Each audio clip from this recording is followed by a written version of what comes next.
Buenas tardes, queridos amigos, en esta tarde-noche que asistís a este noveno ciclo teresiano-sanjuanista de Caravaca de la Cruz.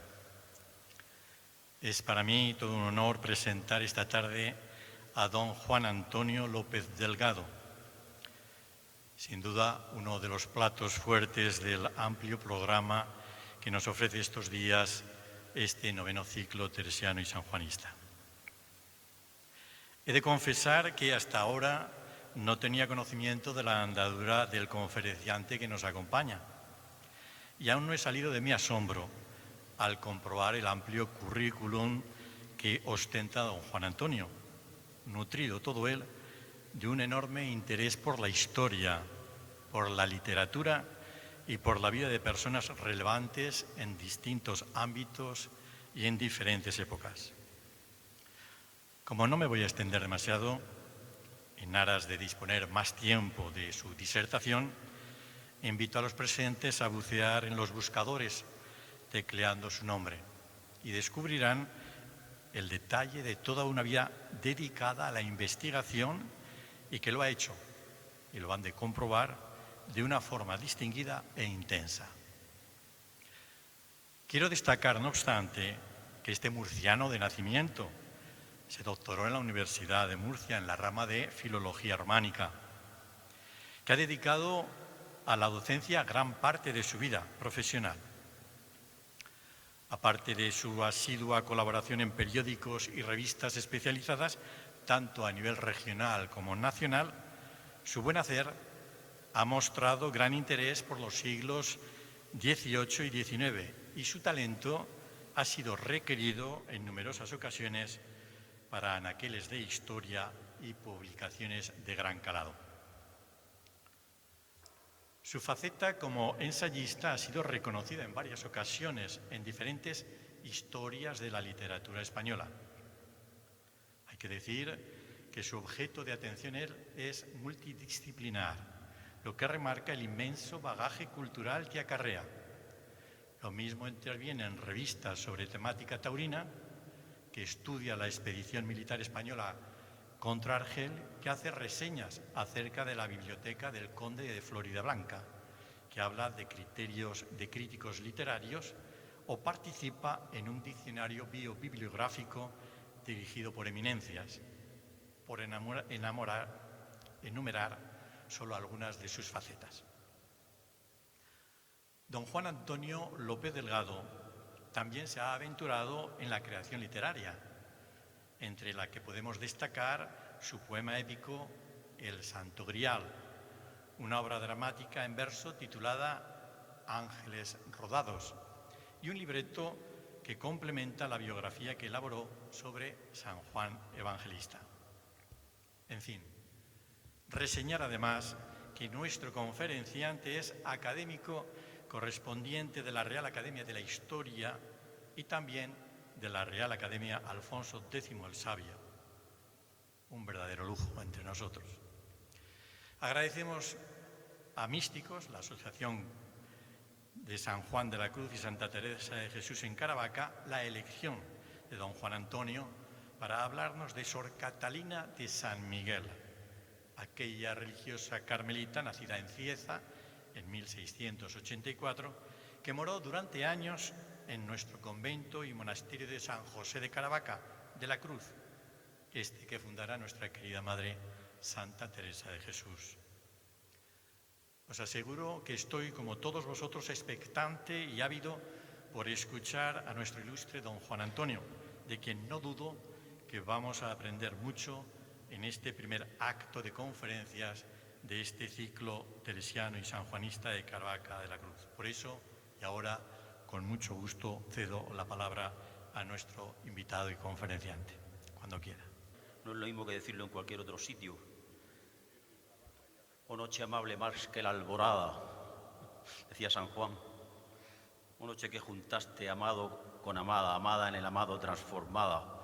Esa es la esencia de la mística, amada en el amado transformada. En primer lugar, quiero dar las más expresivas gracias a quienes han hecho posible que mi pobre palabra pueda escucharse aquí, en este foro teresiano que tanta repercusión tiene en el ámbito de la espiritualidad. ¿Se oye bien? Bien. Luego, exteriorizar mi desconcierto, pues que jamás me he visto en coyuntura tan paradójica. Siempre que he dado una charla o conferencia, y han sido muchas las que he impartido ya por toda España, tuve la sensación de que con los conocimientos en la materia con que pretendía adoctrinar a mi auditorio, estaba siempre un tanto par-dessus tout, como dicen los franceses, por encima de todo, como por encima de las circunstancias. Pero ahora no. Es cierto que he transcrito un códice al pie de la letra, pero en ese manuscrito hay 1001 referencias a religiosas, religiosos, personas particulares, etcétera, del que cualquier erudito local de Caravaca, por ejemplo, pudiera contextualizar harto más ejemplarmente que yo. Y esa es la tarea que os encargo, a vosotros sí, investigadores jóvenes y menos jóvenes, para tesis de licenciatura y hasta tesis doctorales, luego que hayáis leído íntegramente el libro que os he traído. Por tanto, en mi desconocimiento vengo a abrir más caminos todavía, apasionadamente, no a cerrarlos. En esto de las personas particulares que pueden aparecer religiosas y religiosas, y antes de seguir, por ejemplo, en la página 169 se encuentra esto. El día que murió el padre Fray Pedro de Santa Teresa, antes de levantarme sentí un tropel y ruido harto medroso. Esto fue temprano y me hizo levantar, aunque sin gana, porque era como si una persona bregase mucho. Yo empecé a rogar por él, pareciéndome estaría muy peor, y Dios no quería estuviese en cama según me daba el ansia de su salvación. Hija, pide por él que me verá y por los que quedan que escarmienten y se enmienden a vista de este azote. De muchas faltas y pecados tienen mucha culpa los prelados y preladas, que solo se contentan con predicarles sin quitarles las ocasiones y raíces del corazón, poniendo más cuidado en lo de fuera, dejando el corazón más duro que uno que en su vida trató conmigo, y estoy castigando con misericordia por la honra de mi madre. O, por ejemplo, una cita de San Juan de la Cruz que no me gustaría pasar por alto.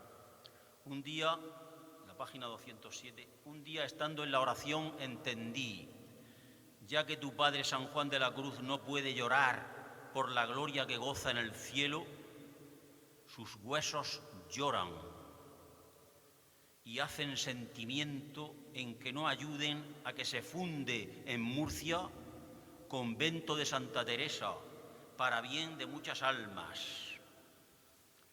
Y más adelante entendí también que el estilar sangre, los huesos de nuestro padre San Juan de la Cruz, era que sentía que se opusiesen y no ayudasen a hacer convento de Santa Teresa, y que ya que no puede llorar, lloran sus huesos y hacen sentimiento, y que sin falta lo dijese a vuestra reverencia y que el hacerlo era para bien de muchas almas.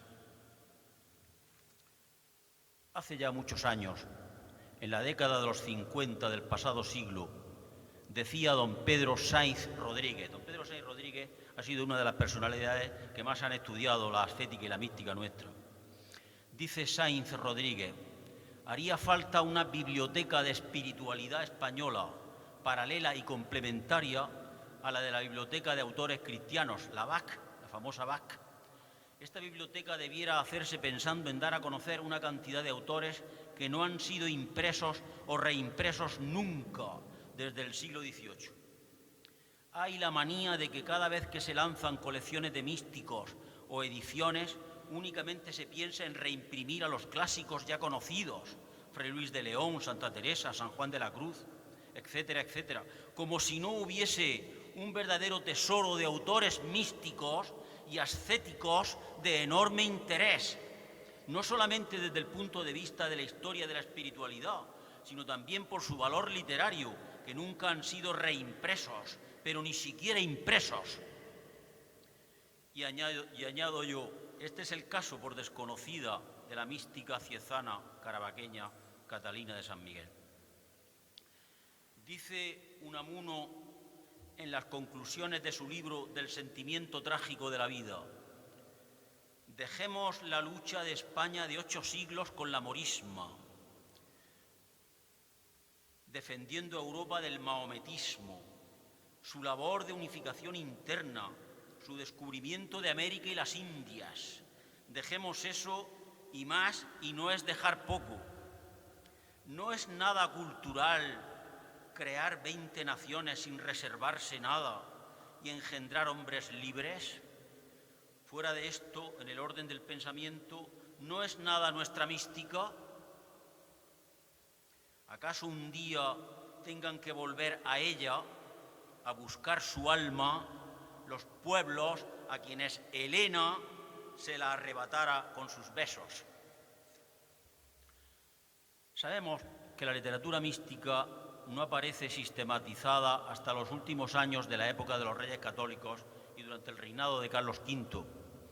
En cuanto al siglo XVIII, que hoy nos ocupa, en España se ha llegado a decir que no hay época más penosa en toda nuestra historia cultural que la que se extiende entre 1680 y 1725 aproximadamente. En ella se degradan por modo increíble los hallazgos del gran siglo barroco, dando lugar a un penoso espectáculo de impotencia y estulticia. La religión fue en general suplantada por la superstición. El país entero se pobló de endemoniados, posesos, milagrados y llagados que, las más de las veces, tras haber sido ampliamente admirados por las gentes ingenuamente devotas, iban a dar con sus huesos en las cárceles de la Inquisición. Los curanderos se instalan en el propio palacio de Carlos II. Admira, pues, enormemente que en este siglo XVIII, a despecho de la tendencia enciclopedista y heladora de la época, con ser un tiempo tan poco favorable a efusiones místicas, se den ejemplos de tan alta espiritualidad y de alcance del fin del proceso en la vía unitiva de fusión íntima con el Señor. Para el estudio de los fenómenos místicos pueden señalarse dentro de la teología mística 2 grandes escuelas o tendencias.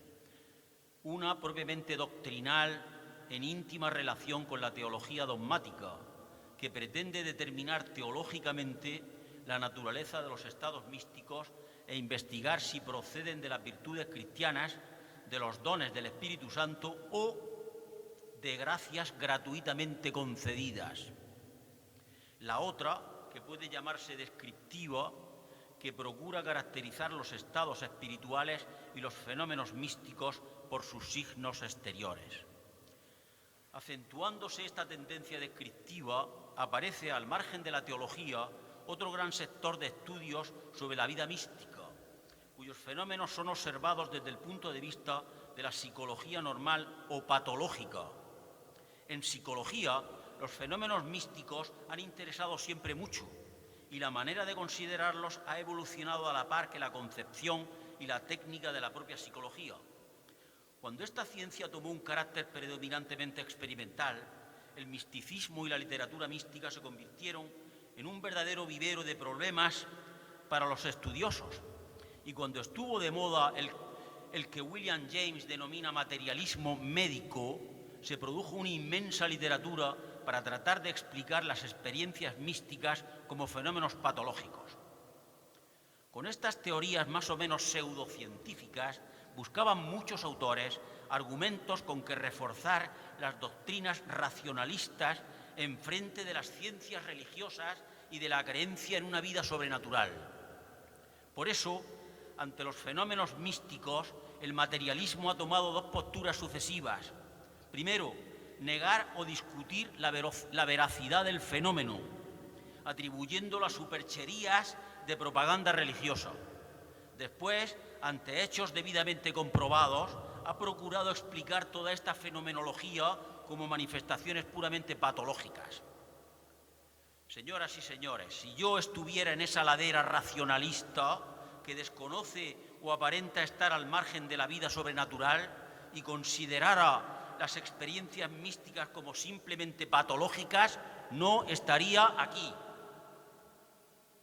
Creo firmemente que todas las narradas por el confesor de Sor Catalina de San Miguel, monja carmelita ciezana del siglo XVIII, han sido verdaderas manifestaciones místicas, que la fe acendra adecuadamente porque, como decía Henri Bergson, los propios místicos han sido los primeros en ponerse en guardia contra visiones que podían ser puramente alucinatorias.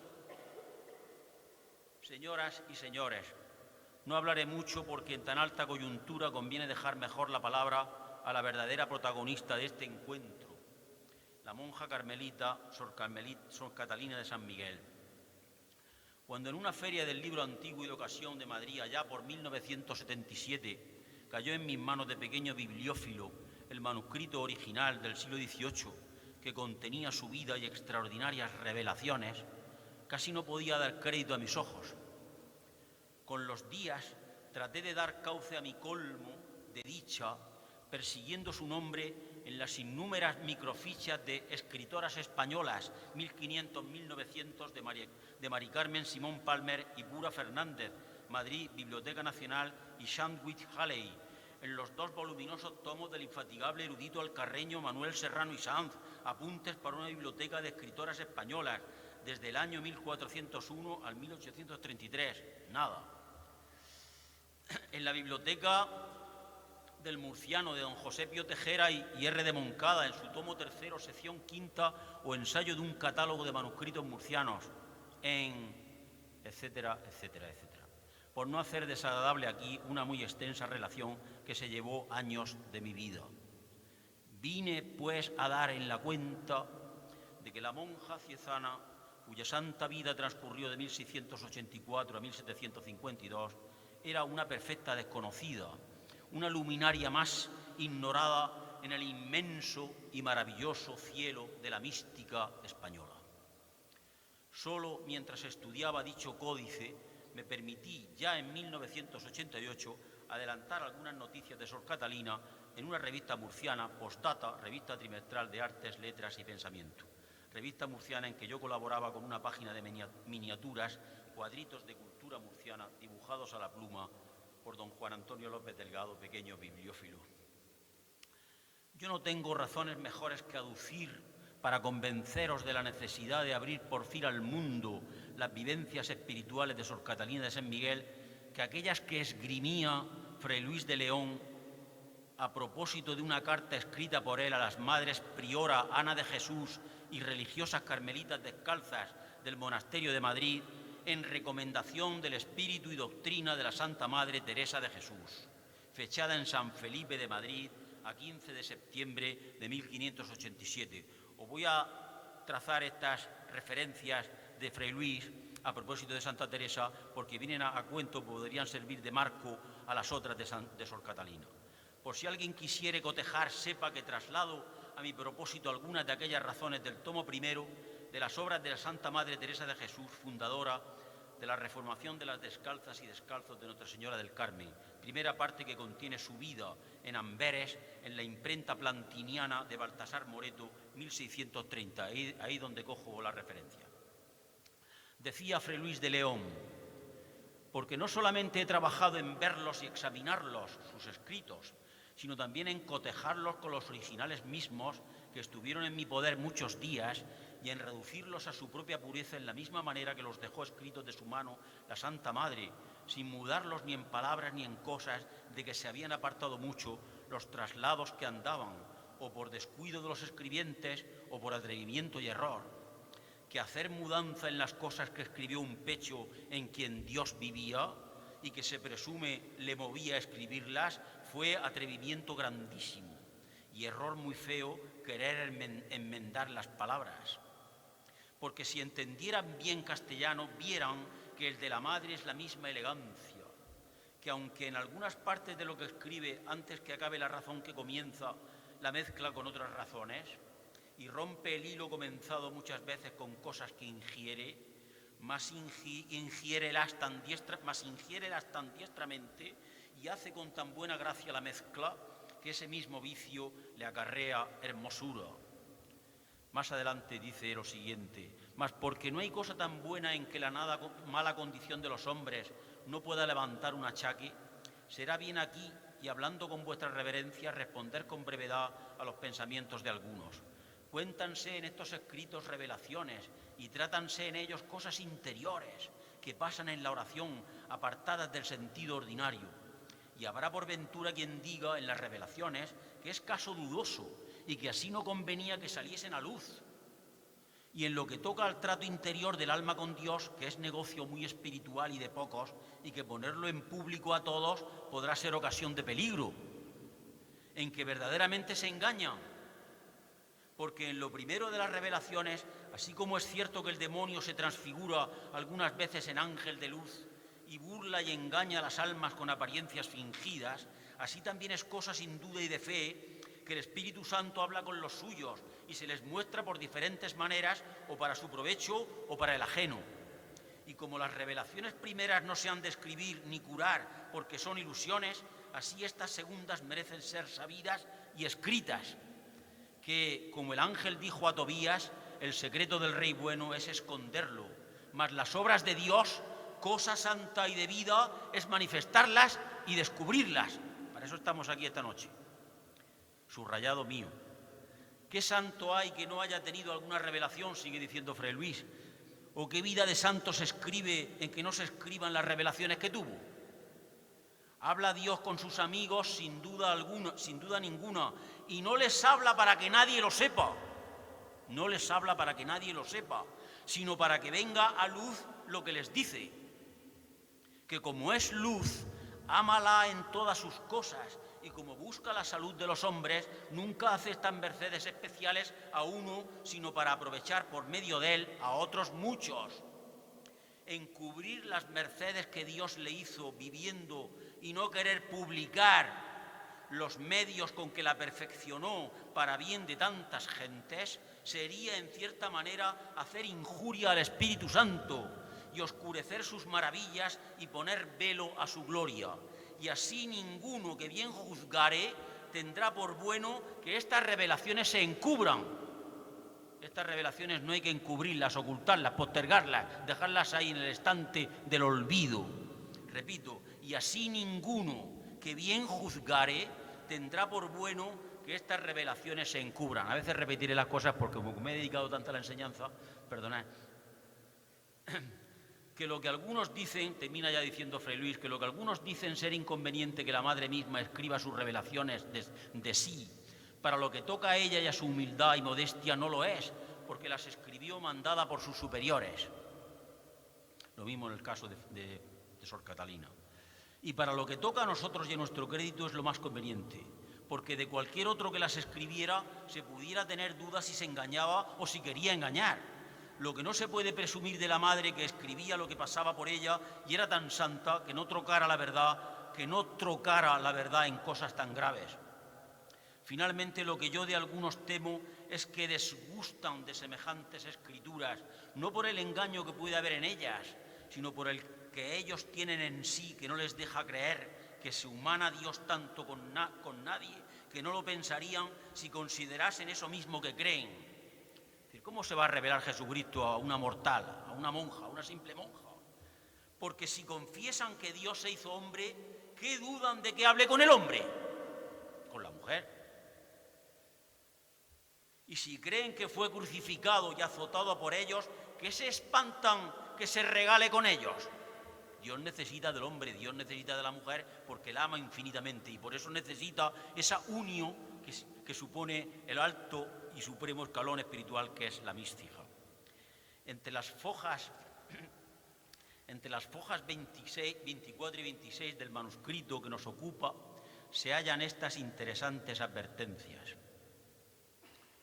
Que todas las sobredichas noticias, la C y la Z la C cedilla contienden todavía en el manuscrito, que todas las sobredichas noticias que me las escribió viviendo yo ausente de Caravaca, y no me las escribió con el orden que aquí van puestas, sino esparcidas en muchas y diversas cartas y papeles. Y por ser verdad, lo firmé en Caravaca a 13 de octubre de 1759, Fray Antonio de la Natividad, Carmelita Descalzo. Algunas notas o advertencias. Sea la primera, sigue diciendo Fray Antonio de la Natividad, sea la primera que el silencio que guardó y tuvo en las cosas referidas de locuciones, visiones, revelaciones y otros favores fue muy grande, pues habiendo yo sido su confesor desde que era novicia, por espacio de 10 años, y dirigídola cerca de los 5 de palabra, y en confesionario y el demás tiempo por escrito, jamás dijo ni declaró ni dio a entender a mí ni a nadie nada de las dichas cosas especiales. Pero escribiéndome el pésame de la muerte de mi padre en una carta que es la 27 de las primeras que tengo trasladadas, cuya fecha es de 16 de julio de 1722, noté en ella una palabra la cual me dio ocasión y me movió a ponerle obediencia, a que diese cuenta de lo que hasta entonces no la había dado. La segunda, y que se infiere de lo dicho, es que el motivo de empezar yo a trasladar sus cartas de esta religiosa y ponerlas por orden en cuadernos y cartapacios como están, no fue por contener dichas cartas cosas extraordinarias de visiones, locuciones ni revelaciones, pues es cierto que las primeras 30 cartas que me escribió desde el año de 19 hasta el año de 23, nada de lo dicho contienen, sino algunos efectos de contemplación infusa. Y así la primera carta que recibí tuve impulso de trasladarla y la trasladé sin aguardar a la segunda. El impulso que tuve para ello fue parecerme que, siendo cartas espirituales y de persona que tenía oración infusa, podrían ser de alguna utilidad espiritual. Y también porque, siendo su letra no muy bien formada ni muy legible, me sería más fácil leer en la mía lo que fuera necesario para dirigirla y para hacerme cargo de lo que contenía sin tanto trabajo. La tercera advertencia es que fue grande el aprecio y veneración que se me infundió de sus cartas desde la primera que me escribió, por lo cual jamás me pude reducir a emplear en uso alguno, por decente que fuese, ninguna carta o sobrescrito de carta, ni papel alguno, aunque no tuviera más que una letra, ni que anduvieran rodando. Y así lo que hacía era guardarlos o quemarlos, y parece no tenía libertad para otra cosa. Este manuscrito supone un vehemente recorrido en la escala espiritual de sincera piedad y fervor en el amor divino de Sor Catalina de San Miguel, Carmelita Descalza, según refiere Fray Antonio de la Natividad, su confesor, con quien la monja desde Caravaca de la Cruz mantuvo continuada correspondencia epistolar.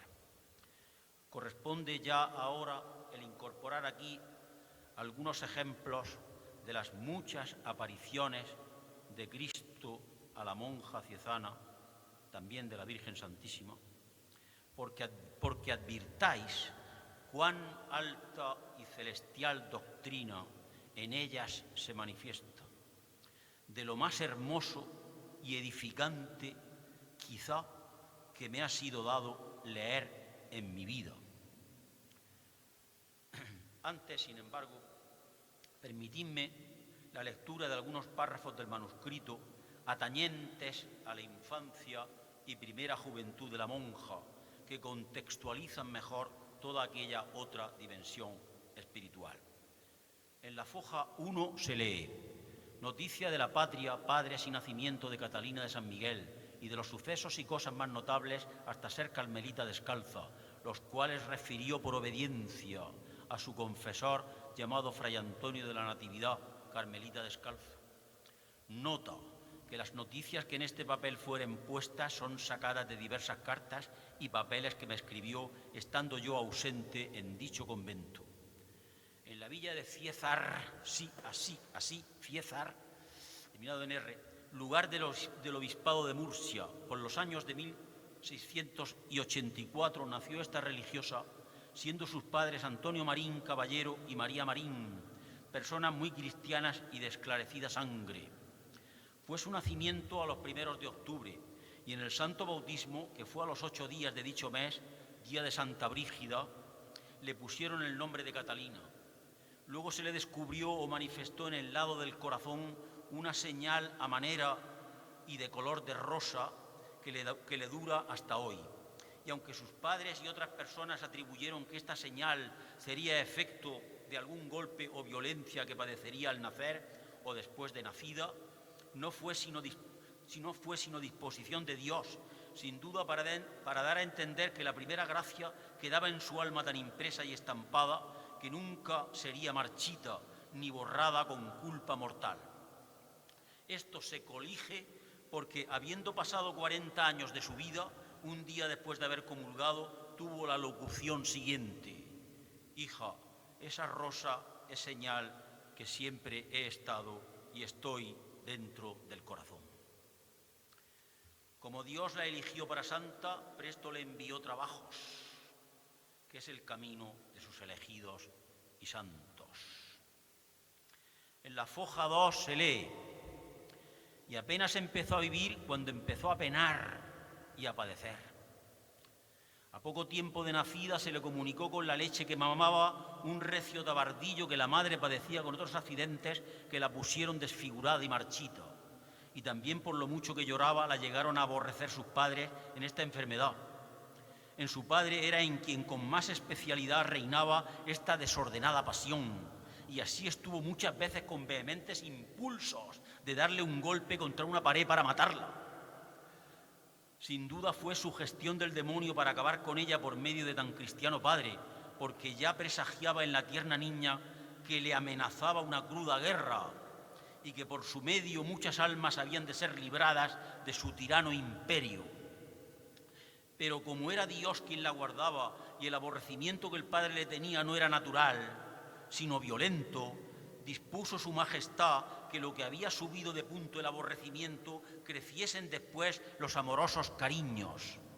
Las virtudes del discurso de su vida hasta ser carmelita descalza, los favores con que Dios la regalaba, las tentaciones y tormentos con que el demonio la perseguía, la providencia con que Dios la defendía y los modos con que la guiaba y enseñaba, lo dirá ella misma obligada de la obediencia. Como de 9 años, dice, tenía confesor, me imponía lo bastante para que meditase en la pasión y mortificación de sentidos. Me mandaba que estuviese a solas. Yo no sabía sino pensar en un paso de la pasión o llorar mucho mis culpas.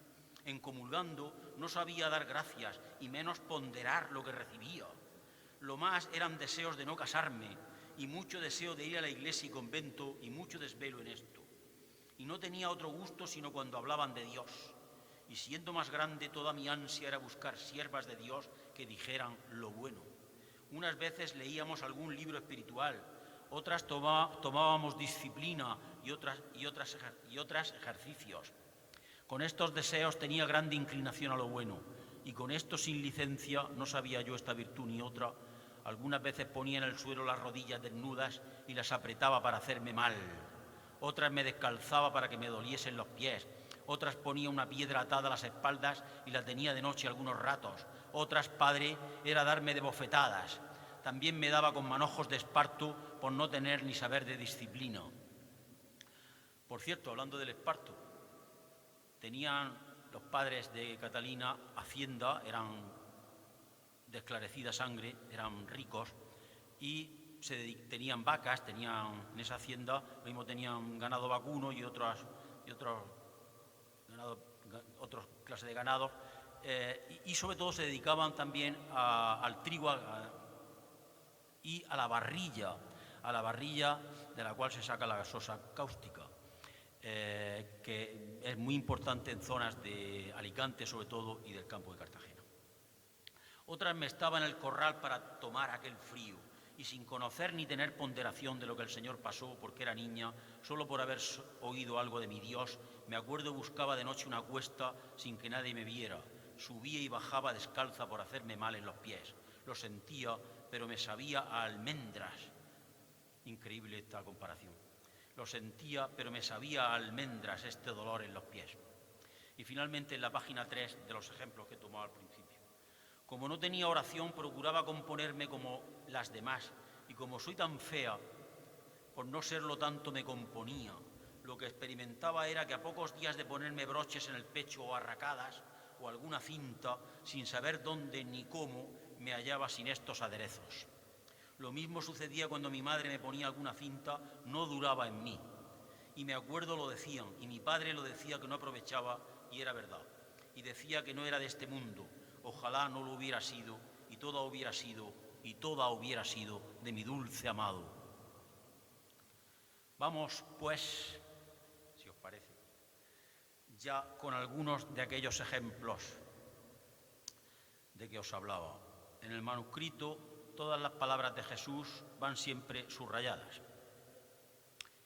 Hija carísima, gózate con mi cuerpo y sangre, que yo también me alegro de estar contigo. Y como médico te doy las fuerzas y alimento tu flaqueza.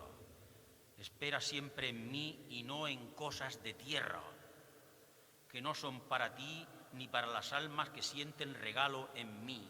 Oh hija, qué pocos conocen este bien de mi verdadero cuerpo y sangre. Y aun en muchas religiones, es decir, casas de religión, pasa esa desatención y ni gozan de mí ni yo obro en ellos lo que obrara si ellos lo quisiesen. Día de la purificación veía como delante de mí a Nuestra Señora con manto azul sembrado de estrellas, cercada de ángeles y un niño de hermosura. Hija mía, yo siendo reina de todo lo creado, quise a los ojos del mundo parecer pobre y por hacer la voluntad del Altísimo. ¿Cómo se atreverán los que me siguen a desear riquezas y ser calzados en todo? Alégrate en la pobreza y parecerte a mí. Víspera de Año Nuevo, como si viera con los ojos de mi alma al Señor con la cruz a cuestas en figura de hombre hermoso y venerable, con una espada levantada como a dar golpe, y una señora poniendo la mano encima como deteniendo el golpe, y sentía en mi alma esto: hija mía, muchas veces he estado para acabar con el mundo y mi madre lo estorba. Un día, estando en la celda en oración, se me presentó su majestad coronado de espinas y llagado y atadas las manos. Hija, me vengo contigo porque todas las de esta casa tienen el corazón ocupado y no me quieren. Cuida tú de mí, que yo cuidaré de ti. Día del patrocinio de nuestro Padre San José. Sentía como principio de una grande enfermedad y a poco de comulgar me hallé libre y se quitó la sequedad. Subentiende siempre sequedad espiritual, claro. El gozo era mucho, con temblor. Sentía grande alivio en el estómago. Sería porque me parecía la forma más grande que otras veces. Yo me alivié del dolor de cuerpo y estómago con mucha unión. El natural parecía haber comido mucho según estaba, siendo así que antes ni sentada podía estar. Y para aguantar me postraba. Hija, ¿no has visto a un niño dormir en los brazos de su padre? Aunque él no ama ni conoce el beneficio, descansa. Descansa tú en mí y yo en tu corazón, que es la morada donde yo descanso. Tú no has de ser como el niño, aunque duermas, no has de cesar de amarme y conocerme, padecer y agradecerme. Días pasados se movió una tormenta. Cambio el tono para que veáis que cambio de ejemplo. Días pasados se movió una tormenta y estando clamando a Dios se apiadase, sentí esto: muchos son los que me ofenden y merecían que los confundiese. Cesó el agua recia y los truenos, y cuando yo estaba con mi llanto y pena, me hallé sola en el coro y su majestad junto a mí dijo: esto mismo hace el mundo, que mientras los castigo quieren estar conmigo y apenas los alivio y consuelo con mi piedad, se vuelven al pecado y desacatos a mi persona. Y esto también pasa en mis casas de religión. En comulgando sentí: hija, pide por tantos como son indignos de mi luz y claridad, ni merecen que entrasen en mi presencia.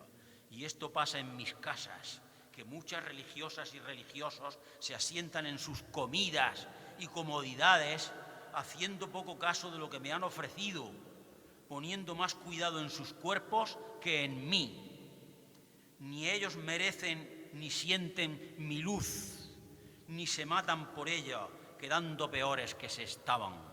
Tú procuras siempre de correr y anhelar por mí, que soy tu Dios y Señor. Esto es impresionante, por lo menos para mí. Una vez veía muy cerca de mí al Señor coronado y llagado, cayendo sangre y afeado.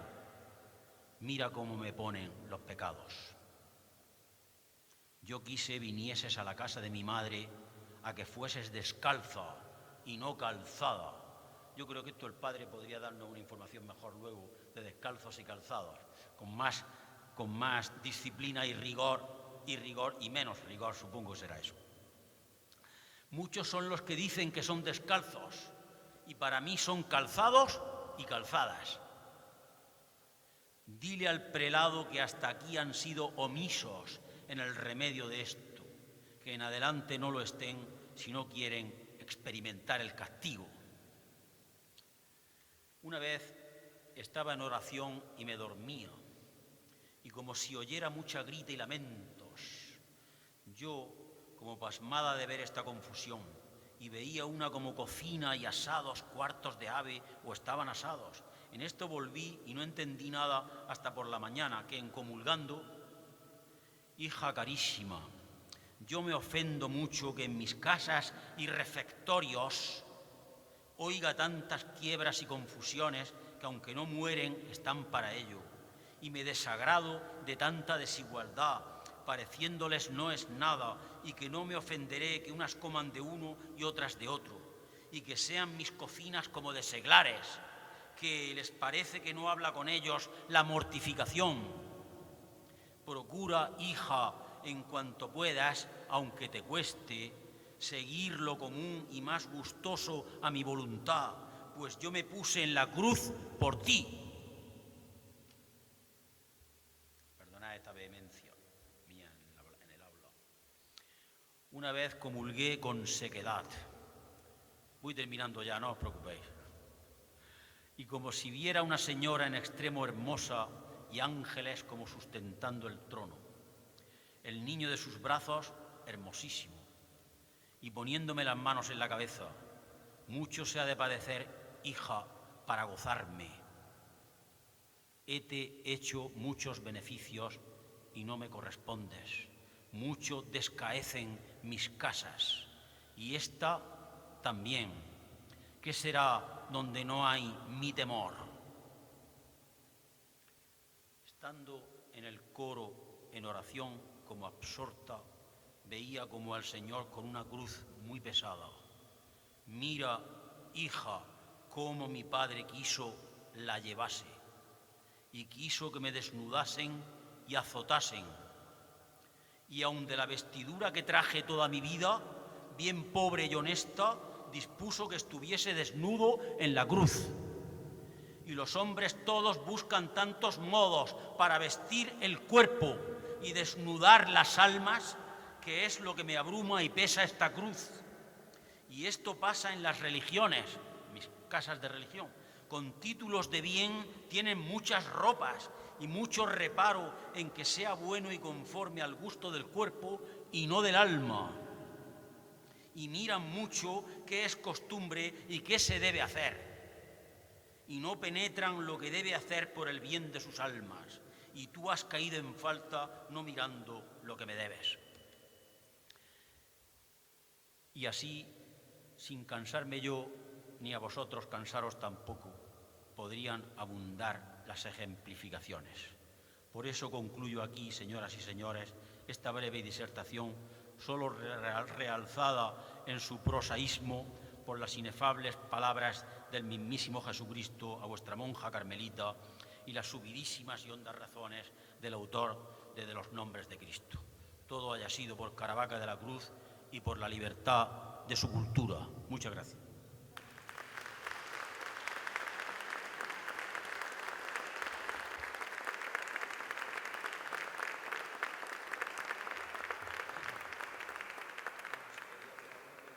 bautizado para que os lo dé a conocer, os la dé a conocer. Yo de esta edición, yo generalmente, como dicen que soy bibliófilo, realmente la bibliofilia, dije el otro día en la radio, en Radio Caravaca, la bibliofilia es muy difícil porque, aparte de buen gusto y de esa pasión por el libro externamente, internamente, sobre todo internamente, pues hace falta un peculio particular para adquirir ciertas piezas que uno desearía poseer. Pero bueno, hice una edición, hablando de esto, hice una edición para regalar a los amigos, algún convento, algunos. Yo fui profesor en el Instituto del Carmen y tuve un año una clase llena de seminaristas. Y entre esos seminaristas estaba el padre Emilio Muñoz Espín, puede ser, estos apellidos, que estuvo de rector en la Basílica de la Veracruz. Y creo que ahora se ha trasladado a otro sitio, ¿no? Iba a comunicarle que si se acordaba de mí y tal, y que estuviese aquí, pero bueno, al final no he podido contactar con él. Pero vamos, entonces, realmente de estos 65 ejemplares, pues ya digo, regalé algunos, que es lo que suelo hacer con mis libros, porque la asociación, en fin, no quiero hacerme muy pesado, la asociación Libro con Dinero, pues siempre me ha entristecido, ¿no? Entonces yo he hecho siempre mis libros, mis ediciones escasas para gente muy particular. Y esto hice con esta edición, ¿no? La edición ha dormido en los estantes del resto de edición que no regalé, ha dormido en los estantes de mi biblioteca y en fin, y el Señor ha querido de nuevo pues que realmente sea este el foro mejor para dar a conocer ese libro y a esa monja que realmente, como os he leído, me he tirado años buscando bibliografía para hacer posible encontrar un ápice siquiera, un atisbo, una mínima huella de esta monja carmelita y no he encontrado nada. De hecho, en el manuscrito es importante también, que no lo he matizado, se hace referencias a, por ejemplo, ver también la página 399, 200, y el manuscrito solamente consta de 150 y pico páginas.